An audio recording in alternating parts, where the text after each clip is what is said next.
प्रत्येक द्रव्य सुशक्तिवान है, परंतु सभी द्रव्यों में विभाव शक्ति नहीं होती।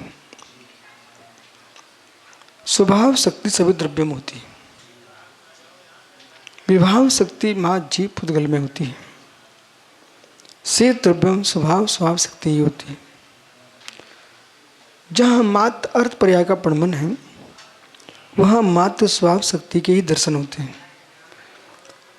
धर्म धर्म नवा काला अर्थ पर्याय गोचरा व्यंजनित द्वावनो जीव पुद्गल। जीव पुद्गल में व्यंजन पर्याय का प्रमाण भी होता है। जब व्यंजन पर्याय का प्रमाण होता है तो स्वभाव व्यंजन पर्याय, विभाव व्यंजन पर्याय, और जो प्रमाण होता है वो सोपाधान से होता है। तो 47 शक्तियों में जो शक्ति है वो शक्ति कह रही है कि उपादान जो है द्रव्य त्याग उपादान शक्ति संपन्न है। उपादान शक्ति का त्याग नहीं होता। तो विभाव उपादान है जीव द्रव्य में। विभाव उपादान के निमित्त से ही जीव संसार में अशुद्ध है। उसमें स्वभाव उपादान की योग्यता है। स्वभाव उपादान को जब प्राप्त करता है जीव, तभी सिद्ध पर्याय को प्राप्त होता है। तो जब सिद्ध हो गया है तो उनके जो विभाव उपादान है वो पूर्ण नष्ट हो गया है। पूर्ण नष्ट हो गया है कि परिणत हो गया है। परिणत हुआ है कि नष्ट हुआ है, ये विषय यहां चल रहा है।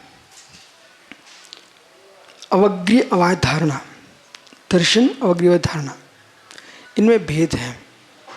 क्या भेद ही है? यदि भेद ही है तो ज्ञानांतर पदार्थांतर हो जाएंगे। पदार्थांतर हो जाएंगे। जो धैर्य से सुनेंगे उन्हें ही समझ में आएगा, बाकी के लोगों को नहीं आ पाएगा। और जिनको समझ में नहीं आ रहा वे श्रद्धा से सुनो आगम के वचन है। सिद्ध भगवान शुद्ध उपादान है। शुद्ध उपादान है कि शुद्ध उपादान को प्राप्त हुए हैं। राकेश भाई, मेरा छोटा सा प्रश्न है, आप हाँ नाम उत्तर देना। सिद्ध भगवान शुद्ध उपादान है कि शुद्ध उपादान अवस्था को प्राप्त हुए हैं?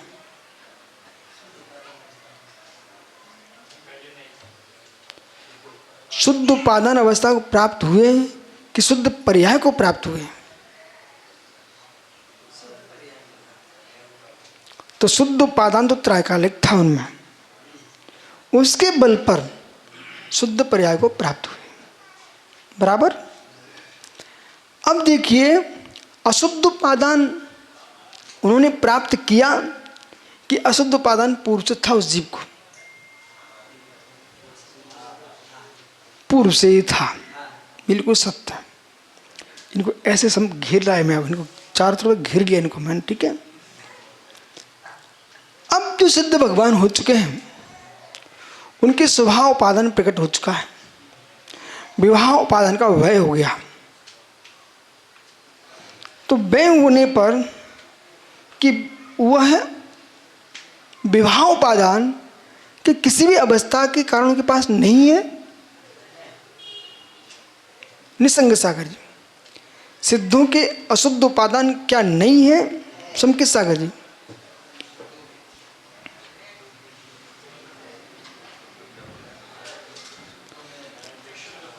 अशुद्ध उपादान नहीं मानेंगे आप तो पुरुषार्थ की हानि होती है। अशुद्ध उपादान दो प्रकार का है, त्रिकालिक उपादान, तात्कालिक उपादान। त्रिकालिक उपादान, स्वभाव उपादान अशुद्ध उपादान काल में अव्यक्त था, और शुद्ध उपादान के प्रकट होने पर अव्यक्त जो था वो व्यक्त हो गया, पर जो व्यक्त था वो व्यय को प्राप्त हो गया।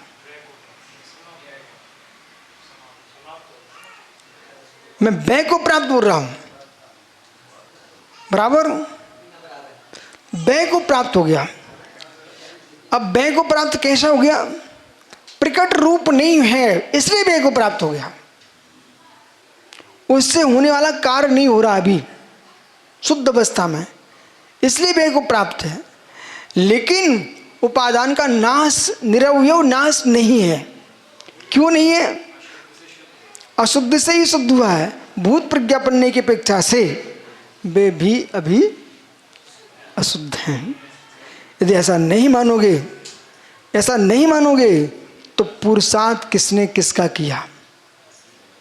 बराबर।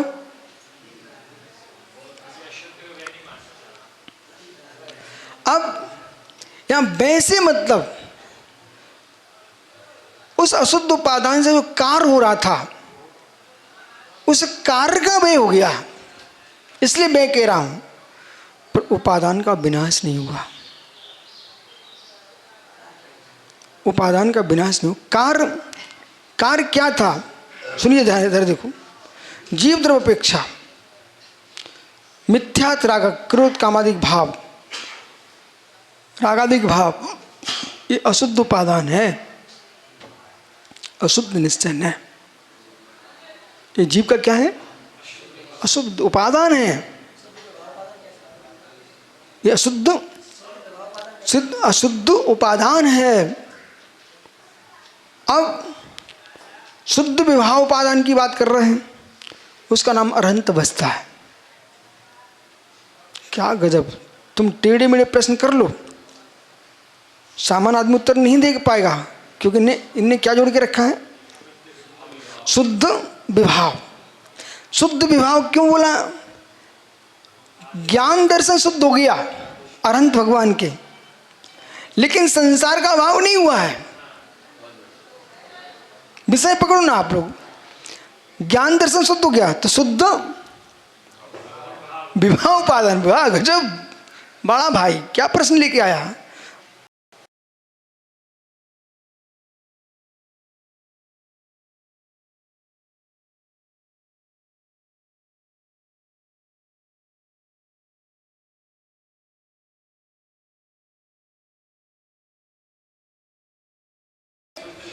शुद्ध विभाव,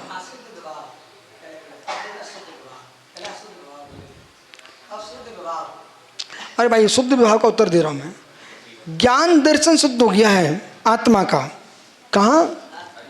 अरहंत अवस्था में, इसलिए शुद्ध स्वभाव है, परंतु विभाव है। विभाव क्यों है?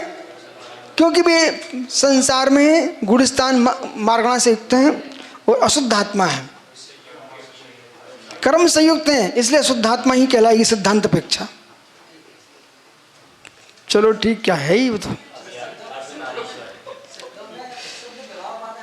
अब सिद्धों में स्वभाव उपादान है, स्वभाव उपादान है। जब द्रव्य को हम देखते हैं, शुद्ध तो पर्याय है न कि द्रव्य है। सिद्ध भगवान की शुद्ध पर्याय है न कि द्रव्य है। द्रव्य को शुद्ध मानते हो तो त्रिकालिक हो जाएगा। अच्छा, तुम भी जानते हो, योगी ही बोल रहे हैं। द्रव्य त्रिकालिक द्रव्य ही है, न शुद्ध है न अशुद्ध है। ये त्रिकालिक पारिणामिक है। द्रव्य तो त्रिकालिक द्रव्य है, त्रिकालिक पारिणामिक। शुद्धता जो है वो सापेक्षता से युक्त है। कर्म सापेक्षता से अशुद्ध है, कर्म निरपेक्षता से शुद्ध है, पर द्रव्य तो द्रव्य ही है। वो जीवत्व भाव है। वो जीवत्व भाव जो है वो शुद्ध उपादान से युक्त है, ऐसा आपको जानना चाहिए। बहुत बढ़िया, ऐसे प्रश्न करो तो ऐसे उत्तर मिले आपको। यदि हमने उसको, इसलिए शुद्ध यानी उपादान जो है, उपादान योग्यता, उपादान योग्यता। तब सिद्धांत से मिलते हैं तो सिद्धों में हम योग्यता का अभाव देखते हैं।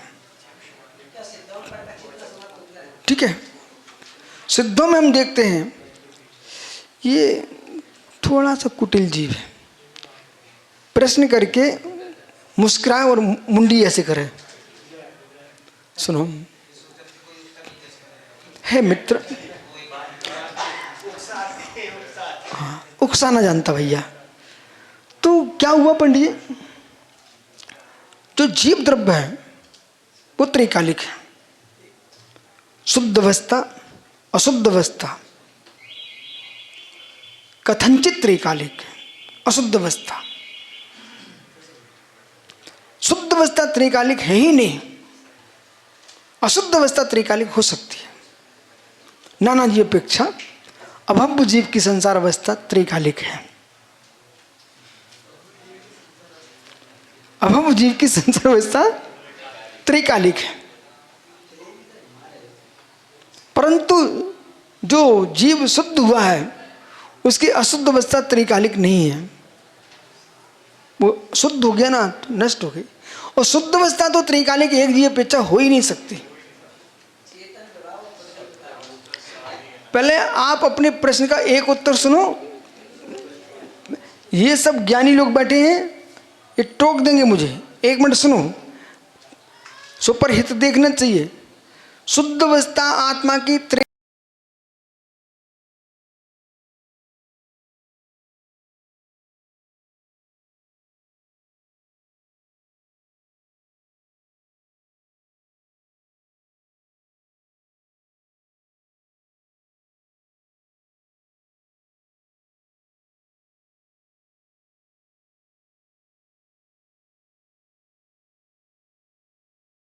निरपेक्ष शुद्ध व्यार्थक नहीं से हम देखते तो जो जीव है ना त्रैकालिक शुद्ध है।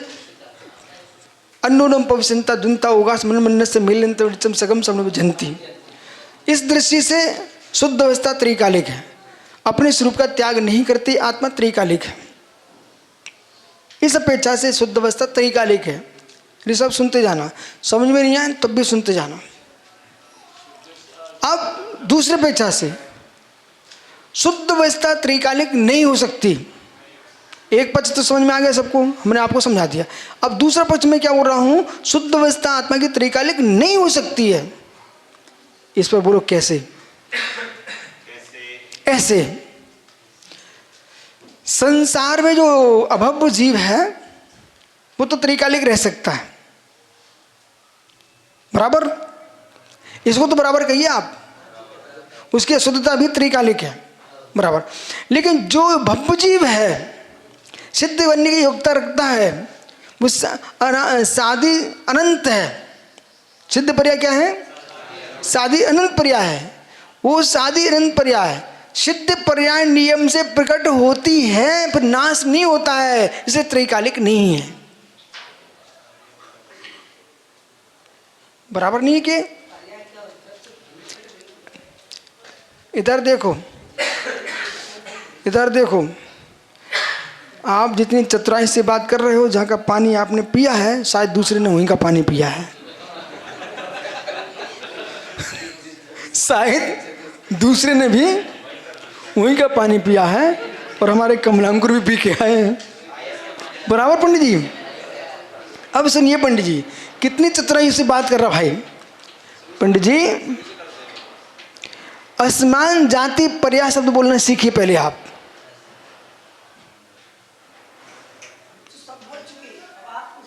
असमान जाति पर्याय शब्द बोलना सीखिए आप लोग। अब सुनिए, सिद्ध पर्याय त्रैकालिक नहीं है एक जीव अपेक्षा। सिद्धांत चला क्या? एक जीव अपेक्षा।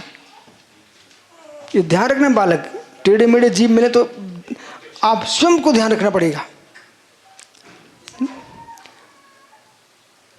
एक जीव अपेक्षा कोई भी जीव त्रैकालिक सिद्ध नहीं है। नाना जीव अपेक्षा त्रैकालिक सिद्ध है। तो नाना जीव अपेक्षा व्याख्या नहीं चली, एक जीव अपेक्षा व्याख्या है। सिद्ध त्रैकालिक, सिद्ध पर्याय त्रैकालिक नहीं है। जो हमने त्रैकालिक शुद्ध कहा है वो स्वभाव दृष्टि का कथन था।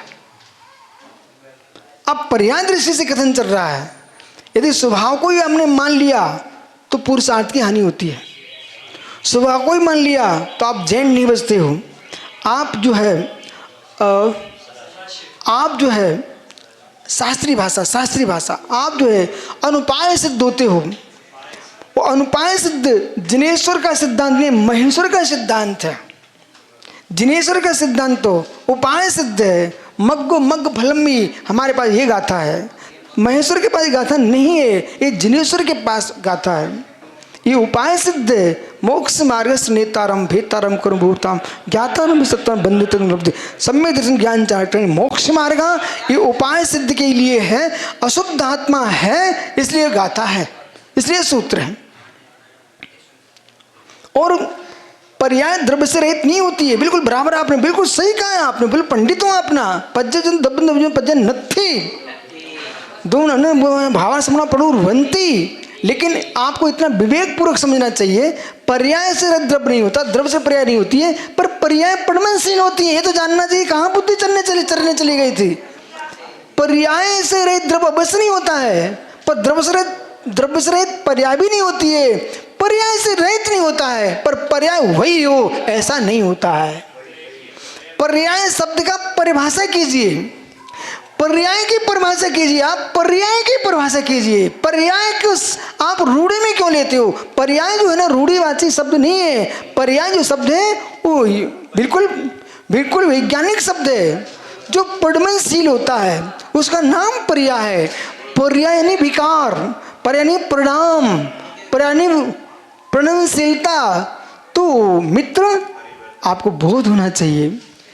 एकस्मिन् द्रव्ये क्रम भावनो परिणाम पर्याय आत्मी हर्ष विषाद। पर्याय का होना नियत है, पर्याय का होना नियत है, पर यही पर्याय रहेगी ये नियत नहीं है। बोलो बराबर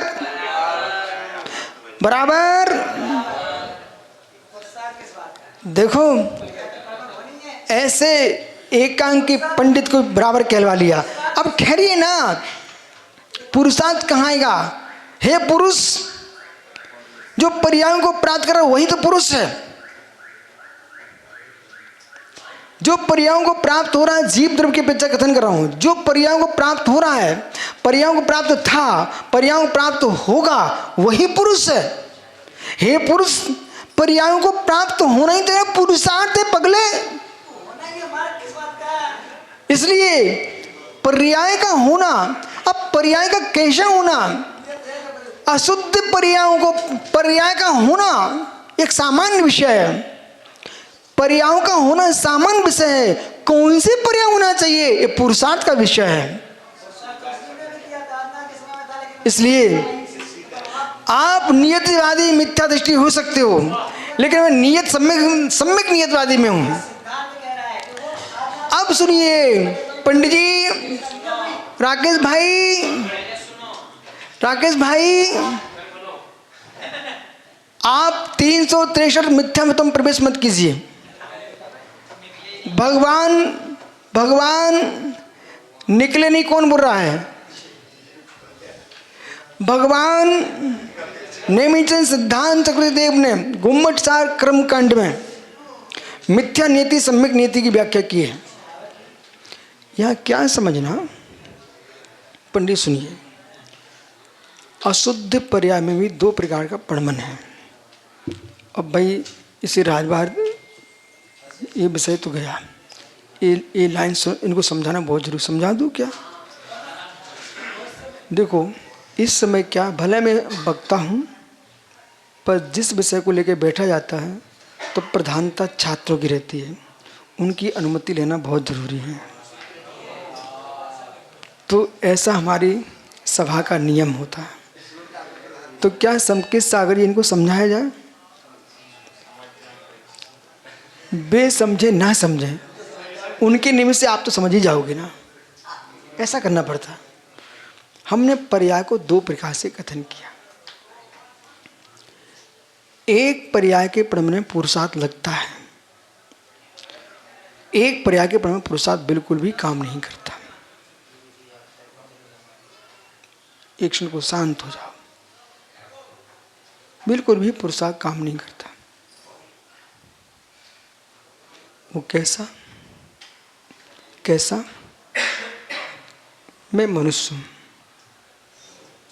मैं मनुष्य हूँ, मेरी मनुष्य पर्याय असमान जाती है, तो देव पर्याय भी असमान जाती है, नरक पर्याय भी असमान जाती है, स्वर्ग भी असमान जाती है, त्रिंच भी असमान जाती है। बराबर मित्र, इस असमान जाति पर्यायों को बदलने में तुम्हारा पुरुषार्थ काम में आएगा, परंतु असमान जाति में जो तुम विराजमान हो, इसमें प्रतिजन जो प्रबंध चल रहा है, उसमें तुम्हारा पुरुषार्थ काम में नहीं आएगा। देखो समझ में आ गया कि नहीं? महात्मा निसंग समझ में आया? हम जो पुरुषार्थ कर रहे हैं पंडित जी, हम जो पुरुषार्थ कर रहे हैं, इसकी रक्षा के लिए नहीं कर रहे हैं, इसकी रक्षा के लिए नहीं कर रहे हैं।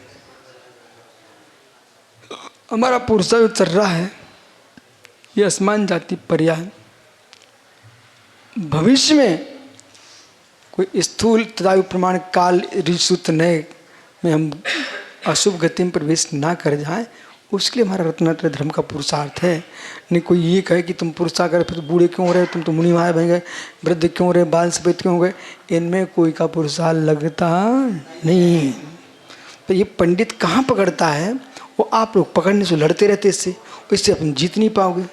इसको ऐसे समझाओ, ये कहाँ ले जाता है बताओ? पर्याय में कहाँ पुरुषार्थ, पर्याय में कहाँ पुरुषार्थ? तो वो केवल तत् आयु प्रमाण काल में जो शरीर में प्रबंध चल रहा है, उस पर्याय के प्रबंध में कोई पुरुषार्थ लगता नहीं, काल सापेक्ष है।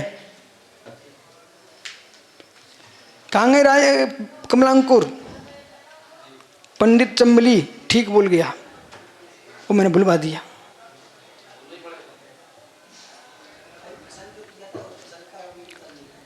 ठीक है, तो ये आपको प्रबंध जो चल रहा है, इस वक्त हमारा कोई पुरुषार्थ नहीं है।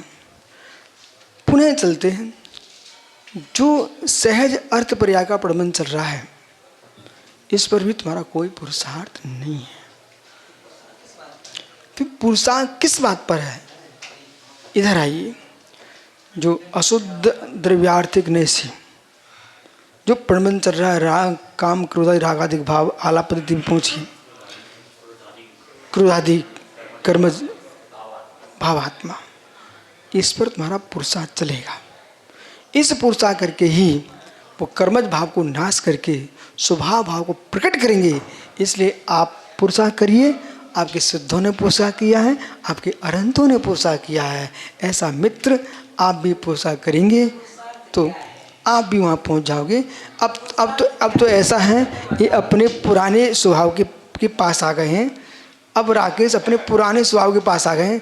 ऐसा क्यों, ऐसा क्यों, ऐसा क्यों? अब पुराने स्वभाव पे आ गए। तो पुरुषार्थ क्या है? वो पुरुषार्थ क्या है? सुनिए, वो पुरुषार्थ पंडित जी रत्नात्रय धर्म है। निश्चय व्यवहार, व्यवहार से जो लोग दिख रहे ऐसे ही करना पड़ेगा, कोई दूसरी विधि नहीं है। और निश्चय से आत्मा ही दर्शन है, आत्मा ही ज्ञान है, आत्मा ही चारित्र है। आधा कुमज्जनाड़े, आधा तंत्रित्य, आधा पच्चगादि संभरित चौक है। ये दृष्टि जो है ना, ये जो दृष्टि है ना, ये अधिकरण दृष्टि है बेटा। अब इस सारी बातें सामने बच्चे समझते हैं, तो मैं इसलिए आपको बहुत सारी बातें बताता नहीं हूँ। समझ में आया तो मैं सब खोल के रखूँगा आपके सामने।